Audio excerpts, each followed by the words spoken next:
Most people say, I want to stay in my home as long as possible. But as aging becomes more complicated, families face a tough question. Should mom stay at home or move into assisted living? We've been taught that assisted living is safer, more structured, and inevitable once someone needs help. But what if the very thing we believe is safer actually leads to faster decline, emotional disconnection, and even higher costs? At Caring Senior Service, we've spent decades helping thousands of families face this choice. We've seen seniors thrive in their own homes, and we've supported those for whom assisted living was the best next step. Our insights don't come from theory. They come from daily experience in homes, hospitals, and care plans across the country. This video unpacks the real pros, cons, and costs of aging in place versus assisted living, so you can make the decision with eyes wide open. Let's start by defining it. Aging in place means staying in your home while receiving support services, either from family, caregivers, or home care agencies. According to AARP, 77% of adults 50 and older want to remain in their homes for the long term, but only 33% believe they'll be able to do so. I've never met a senior that said, I can't wait to live in assisted living. They want to stay home. And me being that social worker and having that background, I understand the importance of being happy. So quality of life is so very important in the aging process. You build a life in your four walls, your home. And that's where you want to spend your final days. I mean, this is where your memories are. This is where you potentially saw your kids grow up, had your grandkids come over, had your holidays. This is your four walls of memories. They're at the end of their life. And now other people are talking about essentially the end of their life. That's kind of scary. And now you want to throw more on top of that by saying, I'm taking you out of your comfort zone for the end of your life. Who wants to do that? Aging in place preserves control, familiar routines, and the emotional warmth of home. For many seniors, this alone boosts physical and mental health. But staying home isn't free. So let's look at the financials. The national average for assisted living is about $4,500 a month. Home care varies more. It can be $20 to $35 an hour, depending on where you live. Let's do some quick math. 40 hours a week of in-home care at these rates can cost between $3,200 a month to $5,600 a month.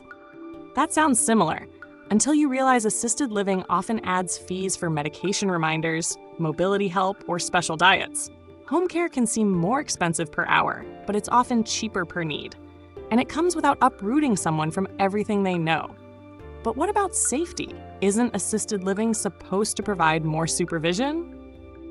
People often assume assisted living is safer. More staff, more structure. But the reality? They can be stretched thin. One staff member might be caring for 10+ residents. According to the National Center for Assisted Living, 60% of assisted living facilities are understaffed. It's a little bit of a crapshoot. When you're at a facility, you might have a great neighbor, you might not have a great neighbor, and you could have a good caregiver. A lot of the assisted living places and even independent living assisted places and SNFs and all of them are understaffed. In contrast, home care offers one-on-one attention. Caregivers get to know the client's preferences, health changes, and routines. One-to-one care wins in safety and connection. When someone's watching your loved one, and only your loved one, nothing gets missed. But let's not ignore the social side. Loneliness can be just as dangerous as illness. Assisted living can offer social activities, games, and group meals, but only if residents are mobile, alert, and willing to participate. Home care often reopens the door to meaningful engagement. We actually were involved because APS called us and said we needed care, or she needed care.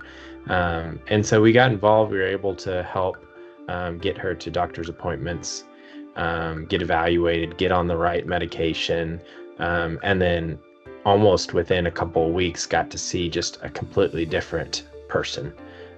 She was thinking clear, she was able to speak clearer, and then she was communicating in ways that she hadn't communicated before. And so it was really sweet. We were able to see almost a completely different person within a couple of weeks. That became very very social and not as anxiety ridden as when we first started with her. And so we were able to start getting her out, and she wanted to go out to eat more, and she wanted to go to the senior center that we have here in town. And so we were able to start getting her to do some of that stuff, where in the beginning she was too anxious to even go out of her house.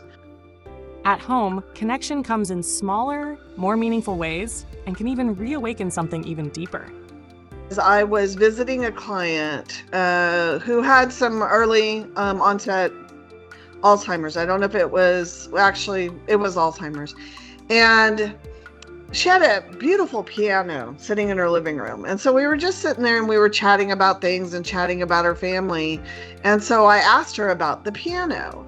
And through that, I learned that, she used to be like this incredible musician that played the piano in church and was a very gifted musician. And so I asked her if she would play a song for me. And she, after just a little bit of nudging, agreed to play a song for me, and I was able to record it. But I shared the video with her family who did not live in town. And the son called me back emotional and said, "That is the first time I have heard my mother play that piano since my father died." She actually ended up passing away not too long after that experience, unexpectedly. But the family members were so grateful to have that video and that experience of their mom playing the piano after it had been such a long time. That was just such a beautiful memory for me. Joy doesn't come from bingo night. It comes from personal connection and being seen, something home care makes space for. Still, sometimes care at home isn't enough. So how do you know when it's time to consider assisted living? Some seniors need more than home care can provide, like memory care, full medical supervision, or 24/7 security. Assisted living isn't failure, it's an option. Sometimes it's the right one, but make sure it's a conscious choice, not a rushed reaction to a crisis. So what's the takeaway? Aging in place gives seniors control, connection, and comfort, but it requires planning, support, and often outside help. Assisted living offers structure, staff, and supervision, but can come at the cost of personal freedom and emotional well-being. In the end, the best choice depends on what your loved one values most: independence, safety, social connection, or all three. If you've had to make this decision, or you're facing it now, we want to hear from you. What questions do you have? What fears are you working through? Leave a comment below.